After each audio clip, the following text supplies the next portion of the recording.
Hello friends, চলে এসেছি আবার একটা নতুন রেসিপি নিয়ে। তবে আজকের রেসিপিটা হলো সুইটস রেসিপি, মিষ্টি বলতে পারো, কারণ তোমরা এটা বাড়িতে খুব সহজ পদ্ধতিতে বানিয়ে ফেলতে পারবে।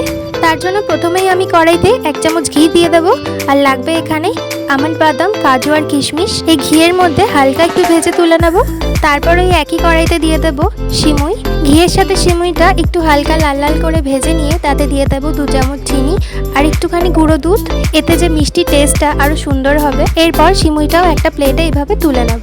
এবার আরেকটা কড়াইতে 500 ml দুধ খুব ভালো করে ফুটিয়ে জাল দিয়ে নেব। জাল দিয়ে যখন দুধটা এইভাবে কমে আসবে, দিয়ে দেবো স্বাদ অনুযায়ী চিনি আর 2 চামচ কাস্টার্ড পাউডার গোলা দুধ দিয়ে দুধটা আবারও খুব ভালো করে মিক্স করে নেব। এবার এখানে আমি একটা চৌকো মতো প্লেট নিয়েছি, তাতে সিমুইটা খুব ভালো করে সাজিয়ে দেব আর তার ওপরে দেব ওই দুধটা। এর ওপর বাকি সিমুইটা দিয়ে কাজু কিশমিশ ছড়িয়ে দিয়ে ফ্রিজে ঠান্ডা করে নিলেই রেডি হয়ে যাবে আমাদের সুইটস রেসিপি।